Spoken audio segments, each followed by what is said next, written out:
Part 2 यहाँ से start होता है। अगर आपने पार्ट 1 नहीं देखी है तो अभी जाके देखिए। चलिए स्टार्ट करते हैं। कमरे में अपने पापा की बातों को याद करके बार बार रोती रही और रोते रोते जाने कब उसे नींद आ गई।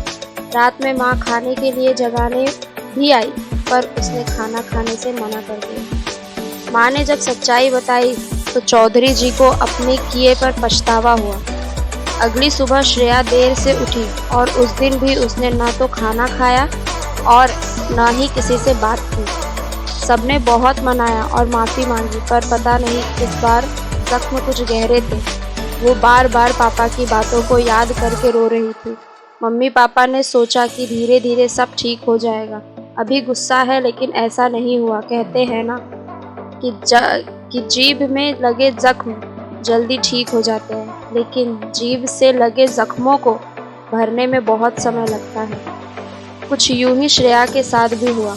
अगले दिन एमफिल के आवेदन की अंतिम तिथि थी, लेकिन श्रेया ने आवेदन नहीं किया। उसे इस बात का दर्द था कि किसी ने उससे एक बार भी नहीं कहा कि बेटी तू पढ़।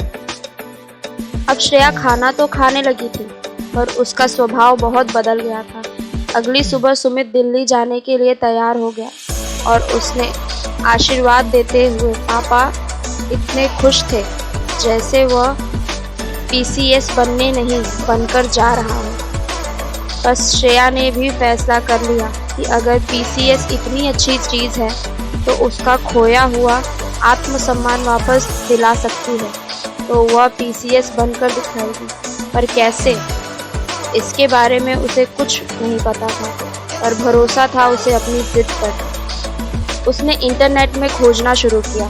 थोड़ा मिला तो और रुचि जागी। इस थोड़ा थोड़ा करके उसने पीसीएस के बारे में सब कुछ पता कर लिया। जाने कितनी वेबसाइट और पेज सर्च किए, पर 3 दिन में उसे सब कुछ मालूम चल गया कि इसका पाठ्यक्रम कैसा है, कैसे पेपर आते हैं, पेपर में किस प्रकार के प्रश्न आते हैं, फॉर्म कब निकलते हैं, आदि आदि। अभी अप्रैल चल रहा था और उसे पता था कि पेपर मार्च में होगा, यानी उसके पास लगभग 10 महीने का समय है। वेबसाइट के माध्यम से उसने बुक लिस्ट तैयार करी कि आखिर उसे कितनी बुक्स की ज़रूरत पड़ेगी, पर सवाल था कि बुक्स कौन लेकर आएगा, क्योंकि वह बाहर नहीं जाना चाहती थी। इसके लिए उसने न्यूज़पेपर लाने वाले लड़के चंदू को चुना, क्योंकि ज़्यादातर पेपर के लिए श्रेया ही गेट खोलती थी। उसने चंदू को लिस्ट थमा दी और बोली कि ये बुक्स तू ले आ तो मुझे 100 का दूंगी, पर हाँ, किसी को पता ना चलने पाए, एक एक करके ही लाना। चंदू खुश हो गया। उस दिन श्रेया ने अपना सारी दिनचर्या व्यवस्थित कर ली। किस समय क्या क्या करना है सब फिक्स हो गया। अगली सुबह एक नई सुबह थी। हर दिन 7 या 8 बजे उठने वाली श्रेया आज 4 बजे ही उठ गई थी। सारे काम जल्दी खत्म करके लॉन में पढ़ाई के लिए बैठ गई। पापा ऑफिस चले गए और माँ काम में लगी हुई थी। घर वाले को उसके बदले हुए स्वभाव का एहसास हो गया था। शाम को पापा के वापस आने पर माँ ने उनसे जिक्र किया कि अपनी बेटी अब सुधर गई है। पहले गर्मियों में दोस्तों के साथ बाहर घूमने जाया करती थी। सारी गर्मियों में जाने कितनी फिल्में खत्म हो जाती थी, पर इस बार इतना कहकर उनका गला भर गया। श्रेया के लिए अब शादी, पार्टी, पिकनिक आदि के मायने खत्म हो गए थे।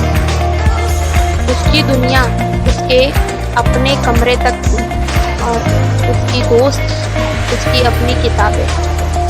जब कभी बोर होती तो कमरे में ही खिड़की से खड़े होकर बाहर का नज़ारा देखती और पुरानी बातों को याद करके फिर से थोड़ा रो लेती। उसकी अपनी फ्रेंड भी तैयारी करने या आगे बढ़ने बाहर चली गई थी और वहाँ उनको नए दोस्त मिल गए, जिसके बाद उन्होंने श्रेया से बात करना बहुत कम कर दिया। इसका कारण यह भी है कि उनको लगता था कि श्रेया अब घर में कुछ नहीं कर पाएगी। मम्मी ने भी उसके बहलाने की बहुत कोशिश की। उसके माँ का खाना बनाया, उसे बार बार समझाया। कई बार तो जो टीवी प्रोग्राम श्रेया को बहुत पसंद होते थे, मम्मी उन्हें लगाकर वॉल्यूम बढ़ा देती थी ताकि कोई वजह से जिससे वह किसी तरह नीचे आ जाए। पर श्रेया अब पूरी बदल चुकी थी। समय बीतता गया और श्रेया भी दिन रात मेहनत करती रही। आखिर वह दिन भी आ गया जिस दिन उसकी प्रारंभिक परीक्षा थी। श्रेया ने माँ से कहा, आज मैं एक फ्रेंड की पार्टी है, मुझे जाना है। मम्मी ने उसे नहीं रोका क्योंकि 10 महीने में पहली बार वह घर से बाहर निकल रही थी। उसने प्रारंभिक परीक्षा दी और घर आकर फिर दुगनी तेजी से मुख्य परीक्षा की तैयारी में जुट गई। कुछ दिनों बाद प्रारंभिक परीक्षा का परिणाम आया। सुमित ने फोन करके घर बताया कि उसने प्रारंभिक परीक्षा पास कर ली है। मम्मी पापा की खुशियों का ठिकाना नहीं रहा। पास तो श्रेया भी थी, पर उसने किसी को नहीं बताया था कि वह PCS की तैयारी कर रही है। कुछ दिनों बाद मुख्य परीक्षा भी आ गई।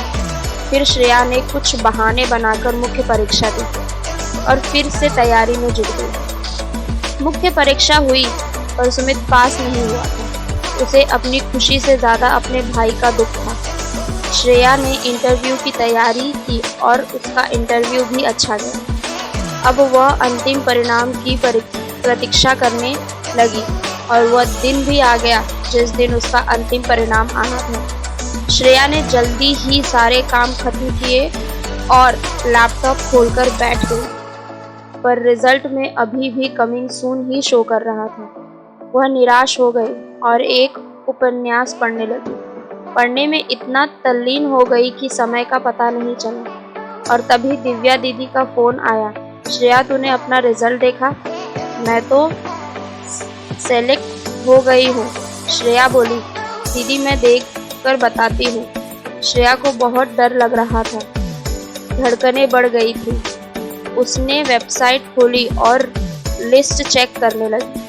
उसने ऊपर से 50 नंबर तक देखा पर उसका नाम नहीं था। वह बहुत डर गई। अब वह नीचे से देखने लगी। नीचे से ऊपर आते समय 73 नंबर पे उसने अपना रोल नंबर देखा। एक बार फिर मिलाया, फिर कई बार मिलाया। उसे यकीन नहीं हो रहा था। उसने तुरंत फेसबुक प्रोफाइल खोली और 10 माह बाद अपडेट किया। Finally I am selected in PCS with 73 rank. और उस पर उसकी फ्रेंड्स का मैसेज आया, गुड जॉब। और दूसरे का कि अच्छा मजाक है, तेरे बस की बात नहीं। और एक का आया कि मुझे यकीन था कि तू एक दिन बनेगी। श्रेया के सामने उसके सपनों की दुनिया पंख फैलाए खड़ी थी। सुमित ने पोस्ट पढ़ी और तुरंत पापा को फोन किया। चौधरी जी को अपने कानों पर यकीन नहीं हो रहा था। वो दौड़कर ऊपर श्रेया के कमरे में पहुंचे। श्रेया की आंखों में उन जख्मों का दर्द साफ झलक रहा था जो चौधरी जी ने उसे बहुत पहले दिए थे। चौधरी जी ने उसे गले से लगा लिया और दोनों फपक कर रो पड़े। दोनों की आंखों बरस पड़ी। बस फर्क इतना था कि एक की आंखों में प्रायश्चित के आंसू थे तो दूसरे की आंखों में आत्मसम्मान थे। ये मोटिवेशनल स्टोरी आपको कैसी लगी कमेंट में ज़रूर बताएं। अगर पहला पार्ट नहीं देखा है तो तुरंत जाकर देखें।